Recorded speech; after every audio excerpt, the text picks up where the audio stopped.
Jadi kenapa Juli? Jadi itu memang kalender pendidikan kita itu setiap tahun memang dimulai minggu ketiga Juli dan berakhir akhir Juni. Itu setiap tahun seperti itu. Nah, siapa yang membuat kalender pendidikan? Nah, yang membuat kalender pendidikan itu secara detail itu pemerintah provinsi di masing-masing daerah. Jadi bisa jadi ya kalender pendidikan masuknya itu tidak bersamaan. Bisa jadi DKI misalnya 13 Juli, bisa daerah lain itu 1 minggu sebelumnya atau 1 minggu sesudahnya. Jadi itu yang ditetapkan oleh Kemdikbud itu kapan mulainya dan kapan berakhir. Jadi seperti itu. Nah, dengan dimulainya PBDB ini sebenarnya itu sudah jelas bahwa kita tidak memundurkan kalender pendidikan itu ke Januari. Kenapa tidak memundurkan? Karena kalau dimundurkan itu ada beberapa konsekuensi yang harus kita sinkronkan. Jadi yang pertama, kelulusan siswa SMA itu sudah diumumkan. SMP juga iya. Sebentar lagi SD. Artinya kalau sudah lulus, kemudian diperpanjang, anak yang lulus ini mau dikemanakan?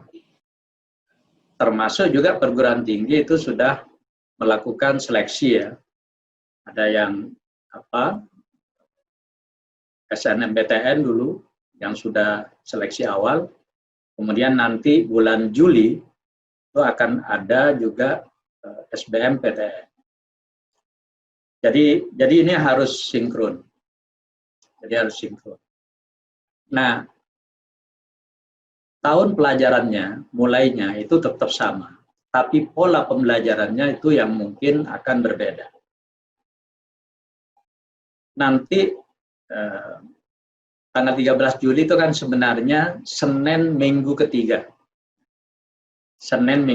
Kenapa tanggal 13 Juli? Itu karena memang mulainya tahun pelajaran itu biasanya pada bulan Juli, minggu ketiga pada hari Senin. Dan minggu ketiga pada hari Senin, pada bulan Juli yang akan datang ini, itu tanggal 13.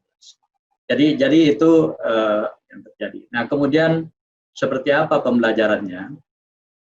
Kemungkinan besar nanti, sebagian daerah, sebagian besar sekolah, itu akan tetap melakukan pembelajaran jarak jauh. Terutama untuk daerah-daerah zona merah dan zona kuning.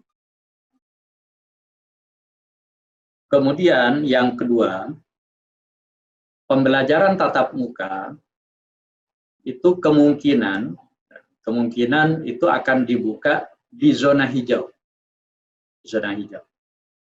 Nah, zona hijau sekarang ini menurut ketetapan gugus tugas itu ada 108 kabupaten. Yang selama 2 bulan terakhir ini belum ada kasus satupun COVID. Tetapi siapa yang menetapkan zona hijau, itu semuanya diserahkan kepada gugus tugas dan Kementerian Kesehatan. Mana yang dianggap sudah aman dari dari zona COVID ini, nah itulah yang yang nanti diperbolehkan, tetapi itu tahapannya agak strict ya, agak ketat. Tetapi yang ingin saya pastikan, zona-zona merah, ya, zona-zona merah sama zona kuning, ya, yang sudah ada ODP, ada PDP, itu kemungkinan itu masih pembelajaran jarak jauh. Yang zona hijau itu misalnya ya, itu Sumba Barat Daya. Jadi walaupun kita sudah ada edaran agar belajar dari rumah, jadi Sumba Barat Daya selama ini masih tatap muka 70%.